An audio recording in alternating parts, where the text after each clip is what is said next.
us. I've always loved to talk to people. I decided, taking this advice, to develop my skills as a speaker. And my gift has developed and has taken me many places. You have something that you brought to the universe. And that if you decide that my life deserves my developing this, what I do well, and becoming the best at it, and mastering myself, and seeing what I have within me, if you decide to drop your buckets where you are and develop your gifts, I grant you, you'll never ever be without. I grant you that your gifts will take you places that will literally amaze you. I grant you that if you begin to work to develop your gifts, you'll develop a strong sense of happiness. You'll get a larger vision of yourself. Because part of beginning to get a larger vision of yourself, all of us need some area of our lives where we can have a feeling of competence. That people know when they think about this area, that's something you do. That you eat and sleep that. And that you do that. You do that. And people know it. And you know it. And you know that you know this. If you don't know anything else, you know this. Can you tell I know what I'm doing? Oh, hello. You know this. So you've got to work on it. When other folk are having a good time, you've got to have the strength of character to concentrate, to read, to digest information. If you decide in any particular area that you're concerned about, to make a conscious, deliberate, determined effort to read one book a month in that area, in 5 years you'll be among the top 5% experts in the world. I read a minimum of 2 books a week. The average American reads only 1 book a year. If you decide that area that you love, that you are going to master that particular area, in this era,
Hello, my name is Les Brown.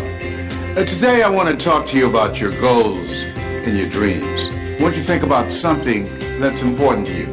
Maybe it's a personal goal. I know in my own personal experience, my goal was to be able to buy my mother a home. I'm adopted. And so I wanted to be able to do something special for my adopted mother. She was a domestic worker for wealthy families on Miami Beach, and she cooked for these families, and we ate the food left over from the families that she cooked for. And she kept the children, and we wore the hand-me-down clothes of the children that she kept. And you can imagine as a kid, I used to say, Mama, on the way home on the bus from Miami Beach back to Liberty City and Overtown, I said, when I become a man, I'm going to be able to buy clothes for us and buy groceries for us. But not only that, I'm going to buy you a big, beautiful home, just like the homes that you clean every day. And she said, Leslie, you don't have to do that. I said, I know, but I'm going to. And you know what? The reason that I said that, I believe that it was possible. See, the family that Mama worked for, Mr. Swiderski used to listen to motivational messages every day. And I was very fortunate to have to take care of the needs of Mr. Swiderski. Had to shine his shoes and dust his office. And he was very rude to me. He said, Leslie, especially had guests, did you clean this? Yes, I did, sir. Look at it. How can you say that? I do apologize, sir. And his guests would say, don't talk to him like that. That's not nice. But the truth of the matter is, I didn't clean the office as good as I could have, okay? And the reason I did not is because I wanted him to call me into the office so I can spend time doing it over again as I listened to the motivational messages that he listened to every day by Earl Nightingale. I can remember as if it were yesterday. We become what we think about. All of us are self-made, but only the successful will admit it. I can hear the voice of Dr. Norman Vincent Peale, who wrote The Power of Positive Thinking. Don't allow your negative thoughts to hold you back. You are greater than your circumstances. I can remember when he was listening to Zig Ziglar. If you give enough people what they want, they will give you what you want. I can remember as he was listening to Jim Rohn, when the end comes for you, let it find you conquering a new mountain, not sliding down an old one. And unbeknownst to me, those messages, they're programming my mind. And it helped me to begin to develop a mindset of possibility. I want you to think about your goals and dreams and what you want to achieve on a personal level. Mine was to buy my mother a home, to take care of her. What is your goal? What's your dream? What is something that you want to do with your life? And I can say to you, based upon my own experience, I don't even know you, that it's possible. That you have the ability to do more than you can ever begin to imagine. And your mindset is crucial as you look at your goals and your dreams and having a spirit of optimism. I had a friend who went to New York City to apply for a job, and she came back and I said, hey, how did things go? She said, I didn't get the job. I said, what happened? She said, they turned me down, but I didn't think I was going to get it anyhow. And I thought after I left her presence, well, why did she go in the first place? You know, she went there with a mindset that she was not going to get the job. I believe that we have an energy and a spirit about us that people telegraph that. But I believe that had she gone there, there's no guarantee that, hey, with a sense of expectation, I'm going to get this job. I think her preparation, her attitude, and her behavior and her energy would have been totally different. I'm reminded of two little boys who were in Philadelphia, and they were playing on some ice, and they got out too far, and one fell through the ice, and he was thrashing, trying to get out, and obviously his friend looked at him and panicked, and he couldn't reach him, he couldn't pull him out, and so he saw him going under the ice, and it was very hard, and he couldn't break through. And so this little frail fellow ran, he saw a tree in the distance, and he scampered up this tree, and he broke off a big branch and came back and savagely began to beat the ice, and he broke it, and miraculously he saved his friend. And when the paramedics came, people were looking at him. He had a blanket around him. This little puny dude, about 12 years old. And people start asking the question as they looked at him and they looked at the branch. How could this little small fellow break this branch off and beat this ice and break it and save his friend? How could he have done that, as small as he was? And as they were scratching their heads, a gentleman who was there said, I can tell you how he did it. And everybody said, how? And he said, there was no one here to tell him that he couldn't do it. See, a lot of people are not really living their dreams and living the kind of life that they are capable of living because of the fact that they have been inundated with so many negative conversations. Have you ever had a goal and dream of something you wanted to achieve and you shared it with people that you love and thought they'll be excited for you, and they said to you, you can't do that? You know, MIT did a study, and the study